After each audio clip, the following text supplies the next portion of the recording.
Welcome back to another week of Collective Shift's weekly recap. This time, we're going to be taking a look at the Bitcoin ETF approvals. Massive news and industry-changing news in the crypto ecosystem. With me, we have Matt, Head of Research, and Nick, Senior Researcher over at Collective Shift. We're going to be diving into the ETF news today, as well as other things that we think you might need to be aware about. So first, before we dive into the big news, let's take a look at the market and let's see what's happened in the last week in the markets after the ETF approval. So, Matt, what's happened with the market so far after the approval? Like, there hasn't been much of a change, has there? Yeah, that's right, Leon. Over the 7 days, not too much volatility. With about 4% decline for BTC and ETH's up about 12%. But sort of during the week, there was a lot of volatility. Of course, around this time of the ETF approval, which we'll talk a bit about after this. Bitcoin did run up quite a lot to about 49,000 or so. But then it quite quickly in the days after that came down, falling by about nearly 20% at the lows. And now it's, down about 15% or so from as high as it got last week. So overall, the market is, still continuing higher when you really zoom out, continuing that really strong trend that we've seen since, about December 2022.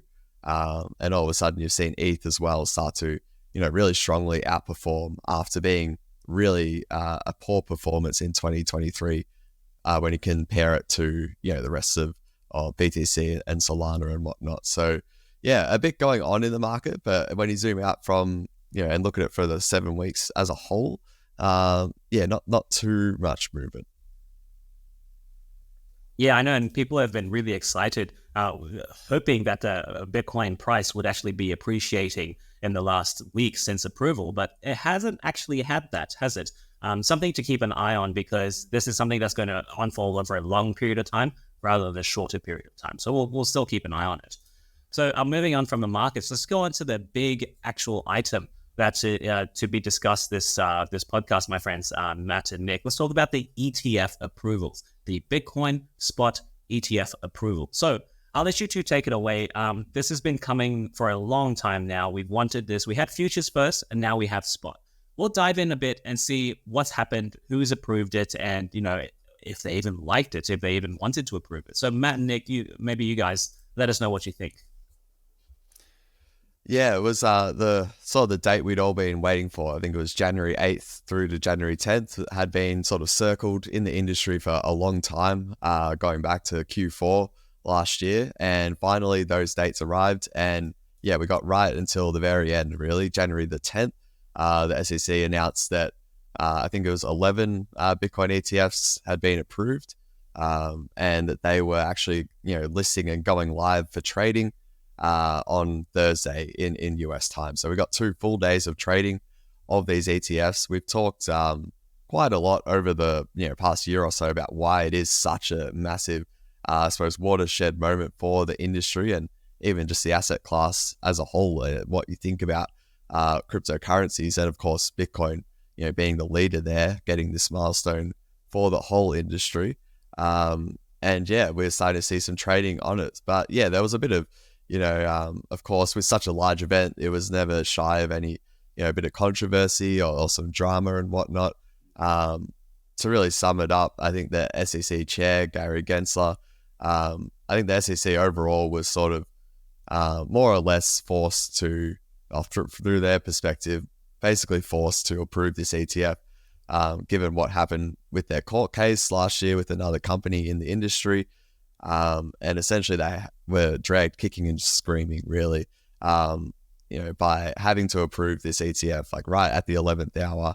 And a lot of criticism even from different people in the SEC about how this whole thing has been handled, and, the amount of media attention it's gotten shouldn't really ever be a thing associated with such an occasion, which is normally a pretty boring sort of occasion that, doesn't really get much attention. But Nick, I might let you sort of talk a bit about some of the other drama that happened, or the side stories from last week's big news. Yeah, it was a lot of side stories. I think I was probably surprised by just the amount of confusion around how it went about. We saw SEC's Twitter hacked. We saw, I think they fumbled the announcement twice in total, from not having 2FA on their accounts. then to putting the announcement 20 minutes early before the close of trade, which they, I think, weren't meant to do. And it seems one of our researchers, Nick, is having some tech difficulties. He'll be back with us. But Matt, you're still here, head of research at Collective Shift. I want to get your opinion then. What other side stories did we see happen regarding this ETF approval? Like, there's a few other things. People, like, as we said, SEC wasn't happy about it. What other side stories did you pick up? Yeah, so essentially, the SEC really, as I said, didn't you could tell they didn't really want to approve it, but they were almost legally obligated to do so. So really just some additional detail there, even in the press release itself, or even the approval sort of message, they published a, commentary by the chairman, Gary Gensler. And, even in that, he was associating, calling Bitcoin, being used by money laundering and really just has no purpose, and even saying that for the whole crypto basically industry as well. So sort of, again, just, jabbing at the crypto industry, even while, having this sort of milestone for the entire space. So that was, again, not surprising really, but again, just gives you a sense of, how politicized this whole, really occasion has become, particularly even given how important it is. It is, a bit concerning, but overall you saw, even I suppose my perspective is the law sort of prevailed, or justice prevailed, because at the end of the day, after all of this, the court ultimately more or less made the SEC approve the ETF, even though it took like many years, and it could have been approved a lot earlier. Ultimately, justice prevailed. So, in terms of, I suppose, other notable events, I would say the ones that are most important for like investors to know about, or people just watching the market, I would say definitely Larry Fink. So BlackRock, of course, the world's largest asset manager. The CEO, Larry Fink, appeared on, business media, mainstream media after that, after the approval, when all the eyeballs were sort of on stuff about the ETF. And he talks quite positively about, the need for an Ethereum spot ETF, which we know, of course, they filed for one, I think last year sometime. And then he also, in that same sort of interview, he once again really shared his strong, firmly held belief that the future of securities is going to be on chain, or in other words, this whole trend of asset tokenization, and the need for that, in his view, is that it does open up, transparency, compliance is a lot easier with regulators when everything is on a blockchain, and then also it obviously would cut costs, in the back end for these asset managers, which ultimately would result in some of these fee reductions occurring for users. So really just making things a lot more efficient. And that is extremely important for you, the listener out there, to understand why. In particular, it's because of his status, really. Like, it's no understatement to call Larry Fink one of the most powerful people in in the US, or in finance in general. So to have him all of a sudden talking, quite positively about, well, crypto at large, really, but in particular one aspect of it, is extremely significant, especially in the US, given we've got such a loud anti-crypto voice from the SEC and certain regulators. So to see him almost standing up against that at this time is extremely important, just for you out there to understand. And man, I want to bring it back to some of the listeners out there as well. So when they talk about tokenized securities, or at least security tokens, which are actually separate things, we'll discuss that later perhaps. So when it comes to retail users and people like you and me, well, what does that actually mean? It kind of means like, it depends on where they go ahead and do this. Is it going to be on Ethereum, for example? Or is it going to be on a private blockchain like JP Morgan's own blockchain, okay, where you and I will have no access to that? But if it's on Solana, if it's on Ethereum, we still get kind of like a piece of that pie. Would you think that's a rational kind of thought to have? Yeah, exactly. So if these big financial giants sort of start with their asset tokenization, endeavors, starting with a private blockchain, that would still be beneficial for users, in the sense that if they are with that bank or whatever, they would probably get lower fees ultimately. However, if it was on the public blockchains, which I think it would ultimately go to, then it would ultimately be really, great for people who are just, participating in the market, because, in theory, you would get people, who are maybe holding some ETH. If these asset managers are going to use Ethereum and their tokenization transactions are settling back to Ethereum, that is obviously one of the big sort of draw cards of why people are even buying ETH, because they are essentially speculating that in the future there'll be a lot more transactions happening and a lot more economic activity happening on Ethereum, which ultimately leads back to the need to hold ETH. So yeah, that's basically like the big picture there with why Larry Fink's comments, have been so powerful at this time. But Nick, I haven't talked to just quickly the final thing about Gary Gensler and the SEC's stance. They seem to be so anti anything else other than Bitcoin. Like even in the comments, I suppose Gensler was talking negatively about Bitcoin, but anything else to do with crypto, they seem to have just no time for, and they don't want to hear about it. So where do you think this leaves us in terms of potential for any other ETF that's other than Bitcoin? As you mentioned, it is probably really tough if we look outside of even Ethereum, because we know that Solana, was mentioned in the SEC's, list of potential securities when we're doing some big enforcement actions against major companies like Coinbase or Kraken. So that would be a really tough one to see then. And we have to maybe see a lot changing in the SEC for some of these other cryptocurrencies to be included. But, the big one there is probably ETH, as you probably already mentioned. But gentlemen, I want to interject here and kind of point out that Bitcoin as an asset is very, very different than Ethereum, right? So with Ethereum, it does come into, I'm not saying it is, but it may fall under that security umbrella. It may actually fall and say, oh, there's a centralized party behind it. They're trying to drive profits. And so if you buy that, you're part of that. So you can see how they may make that argument, say, no, we can't go to Ethereum at the moment for an ETF. It is fundamentally different than Bitcoin. Do you think they may make that argument at all? Staking is definitely going to be the point of venture for ETH, and then for other proof of stake cryptocurrencies, that is completely different to Bitcoin. Yeah. So that's going to be, I think, the biggest issue facing these cryptocurrencies to be included in that. And I think we're only going to be seeing maybe the tip of the iceberg for proof of stake, and just to see how regulators really deal with that. Yeah, awesome. And I wanted to just loop back a little bit, and Matt and Nick, you were mentioning that the SEC did not like approving this Bitcoin ETF. And I'm hoping I can read out this small statement I think that Gary Gensler gave us. Is that okay? Let's read it out. Let's see what they said. So you don't hear it from us, you hear it from them. What did they say?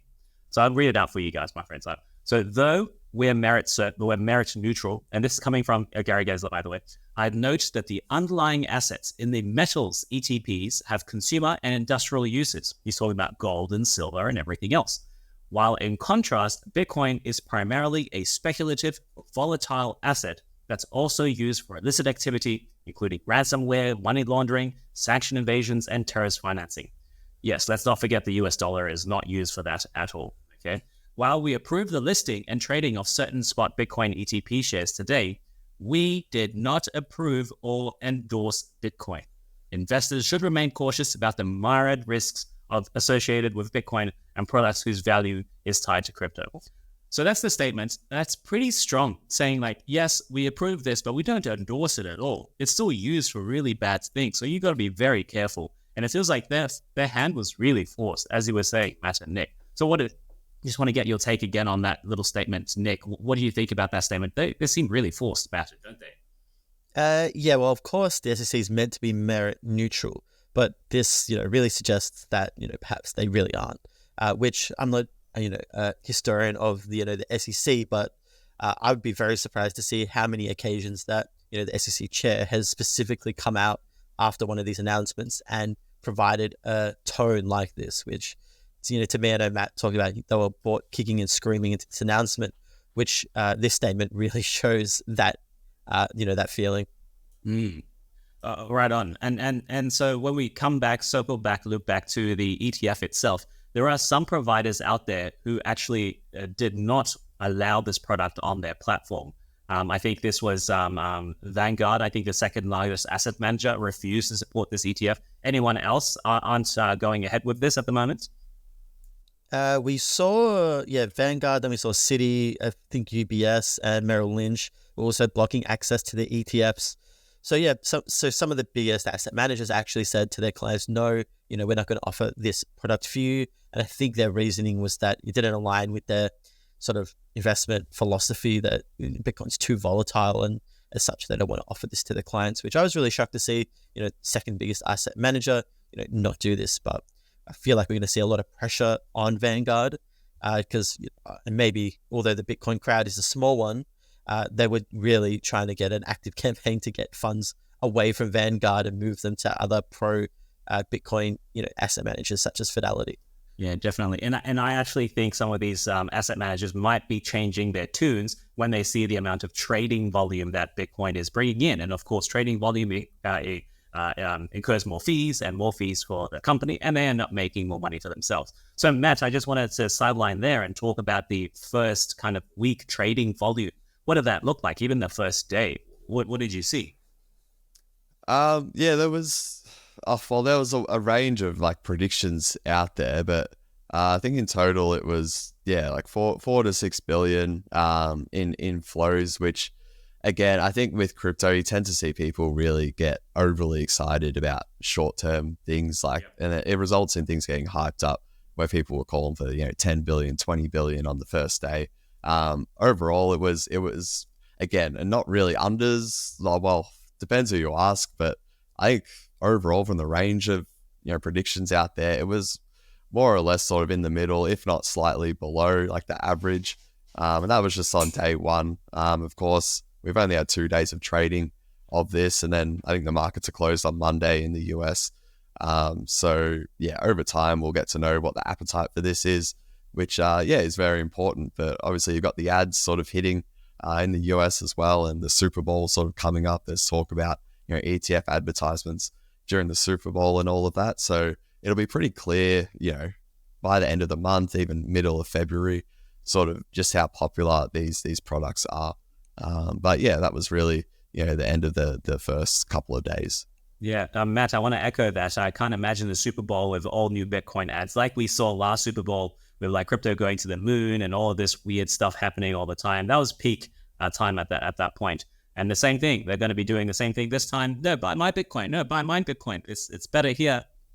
Nothing's better than the native asset anyway. That doesn't incur fees. Fees that you for them to just hold it and process it. So and I want to double tap on what you said before, in that it's not a short term. We should be looking at this. This is a much longer term time frame. People can now allocate 0.1% of their portfolio over a long period of time, and not in the first week only. They're still, getting their paperwork in order.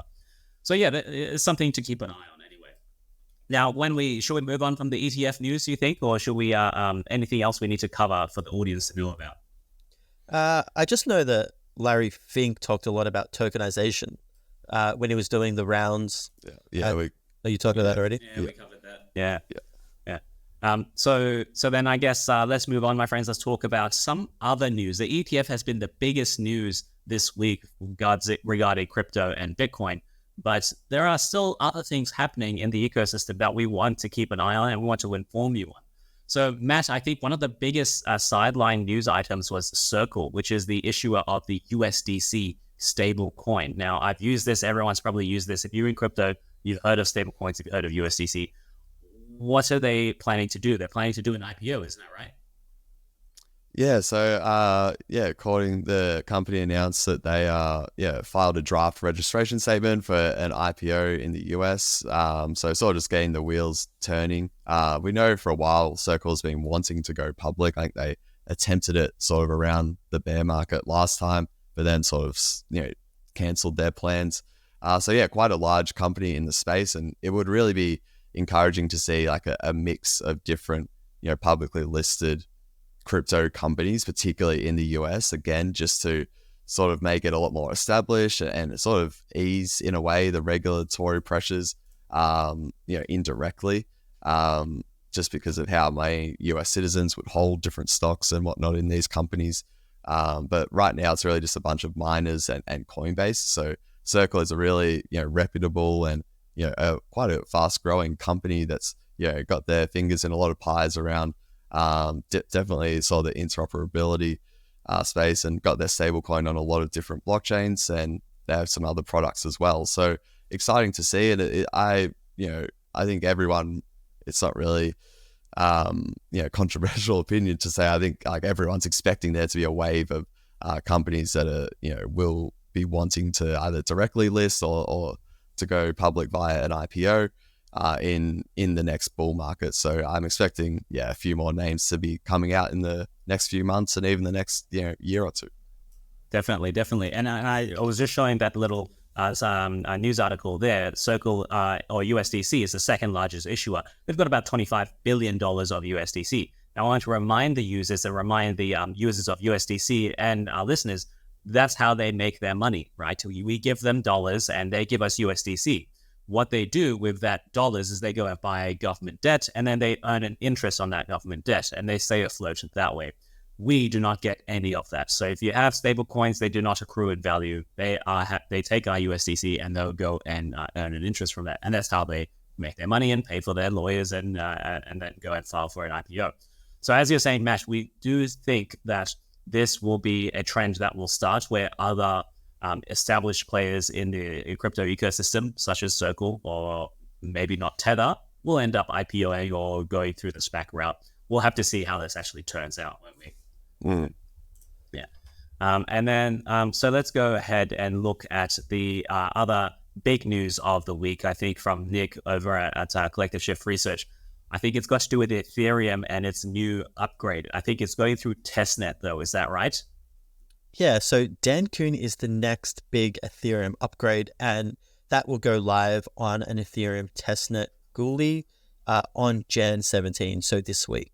So that's going to be a big test, and if that all runs successfully, we'll continue to see, I think, one more at the end of the year, at the end of the month, and then two more to start February. So it's all looking like maybe March, potentially for a Q1 upgrade for Ethereum. And this is such a big deal because it will lower fees to use Ethereum L2s, such as Optimism and Arbitrum, that we've talked a lot before on the pod. And it also marks potential another catalyst for Ethereum, with all eyes now off Bitcoin and ETF. And we talked about, ETH ETF entering the limelight. This is another catalyst that perhaps could shift attention to Ethereum. He was really underperformed the market last year. And perhaps something that's even more overlooked that by the market is that this upgrade will allow Uniswap, the largest DEX in the market, to potentially start to launch its V4, which was teased in June last year. So it actually needs this upgrade to go through because there's some specific EIPs, Ethereum proposals, which need to go through in order to make the V4 run the way they want it to. So this is going to be a big one, and I'm looking for a potential Uniswap announcement after this mainnet is live. Potentially, we could see it hit users' shelves on sometime in 2024. So a lot to look forward to for Uniswap that maybe is missed by the market. Yeah, excellent. Something that maybe isn't priced in yet. So if you have some Uni tokens, go ahead and have a look at your wallet, see how much you have, and see what the upgrades to this proposal will mean for you. Other way, you can come to the monthly member Q&A and come and ask us, and we'll do some research and we'll talk about it. Now, awesome. That's two upgrades that's happening in the Ethereum ecosystem. There are other upgrades happening and downgrades, especially like, for example, in the near ecosystem where they just cut down 40% of their staff. But that's okay. We'll discuss that a little bit later. Now, let's move on, my friends. Let's talk about things that we think you should really look forward to in the next week or maybe 2 weeks, for example. For myself, I think the Jupiter airdrop will be happening in the next 2 weeks. So please keep an eye on that. It's going to be one of the biggest airdrops in the Solana ecosystem in terms of dollar terms, right? So Jupiter is the aggregator, DEX aggregator in Solana. Think of it like the 1 inch of the Ethereum ecosystem. It's not the only 1 inch, but there's lots of other ones.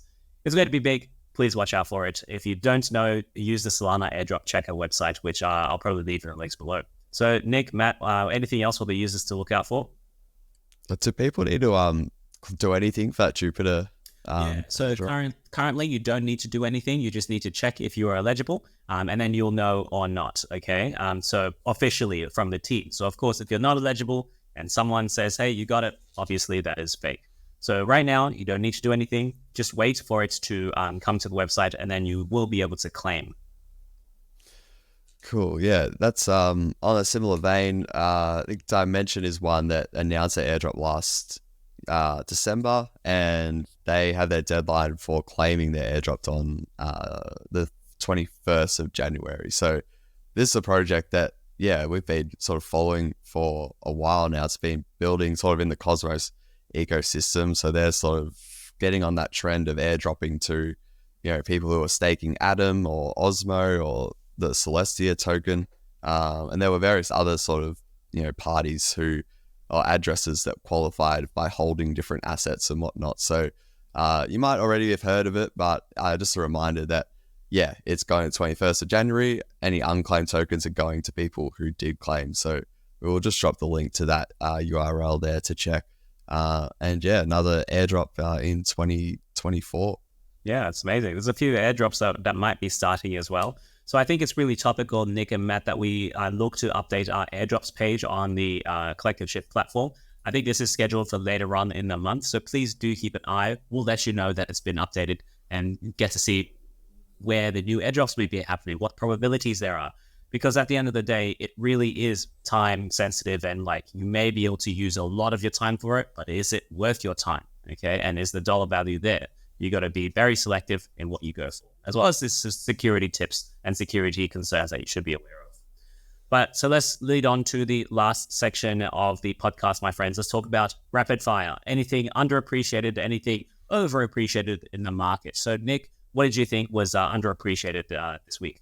I felt like, especially last week, because we've had a bit of a break, the underappreciated was the CFTC, which is the Commodities Financial Commission in the US. They released a report into DeFi to end the year, which kind of got swept under the rug and maybe missed with all this ETF hype and announcements. But they essentially looked, it was the first major report by a DeFi by a US government committee. And it was the most comprehensive review by an agency. So it hinted that DeFi could be the next area where US regulators are going to focus on. We saw exchanges was a huge focus, centralized exchanges last year. We saw smaller cryptocurrencies were getting looked at, but now we're potentially going to see this DeFi really enter the limelight, because a key, I think, recommendation or suggestion in the report was just that it wants policymakers to identify these individuals behind DeFi protocols, and talked about some quote unquote substantial threats of DeFi. So I'm really anticipating DeFi to be a huge target by regulators. And I'm just really interested to see what that looks like. Will it be similar to what we saw with Coinbase, where Coinbase was the biggest centralized exchange in the US that was targeted? They had the biggest treasury to fight these lawsuits. Are we going to see something like Uniswap, who was the biggest DeFi application, who has the biggest treasury, kind of take the fight to these US regulators? So one to watch for me, because this is really sort of showing the writings on the wall for DeFi potentially. And I'm just really interested to see how hard they come, because as we know, Uniswap still serves US customers, where a lot of DeFi applications will not serve US customers because of these threats. So a lot to look forward to, I think, for DeFi, and a lot of unanswered questions. Yeah, and DeFi has been kind of lagging in the crypto ecosystem so far. So I'm looking for a renewed narrative where they, get their arms up and start fighting the government. Anyway, let's move on to my one that I thought is underappreciated in the market, guys. So this, it's hard to articulate it, but I would say it's how easy for things to be manipulated, or how easy for information to be manipulated. We don't appreciate it much, So this is an example of this. As recently as the SEC, a government kind of communication channel being compromised, and this example was the SEC Twitter being compromised and saying that the ETF has been approved when it hadn't been approved yet, and so they had to have Gary Gensler come on Twitter and say no, it's not actually approved yet. We've been compromised. So we saw massive price action on this. All it takes is someone to put on a leverage trade upwards or downwards, and all of a sudden, market volatility ensues. And then someone makes money, someone loses a whole lot of money. The same example with CoinGecko, for example. CoinGecko is one of the biggest crypto websites that people use to monitor their portfolio, monitor crypto prices, and that Twitter did get compromised as well. In this case, they actually posted a link to a contract so that people could sign a transaction and then drain their wallets. So again, be very, very careful. Don't trust any source that incites urgency in you to go and do something, connect your wallet, or go and trade something. It's usually false. So please be very, very careful when it comes to security, when it comes to information in crypto. Your first priority is to protect your capital. Your next priority is to then make capital on top of that, make your capital grow. There's no point growing your capital if you keep losing it. Okay, so that's what I think is underappreciated in the market, is information and how easy it is to manipulate. So Matt, did you have, I think Matt as well, nothing stood out this month, is that right, this week? Nah, really, it's just been the ETF news has been, so streaming out over everything, and then there's just more airdrops things. But I suppose we've talked a lot about that, and we've got our upcoming airdrops page as well. Yeah, that's right. And we'll keep you guys updated anyway. So next week we'll have another round of things that we think is overappreciated or underappreciated. But we will end it there, my friends. This has been Leon, Matt, and Nick over at the Collective Shift podcast. That's a wrap. If you're looking for more insights, please make sure you check out the revamped Weekly Shift newsletter. It provides free weekly market insights every Friday. Subscribe at collectiveshift.io/newsletter. That's collectiveshift.io/newsletter. We'll see you next week. Bye for now.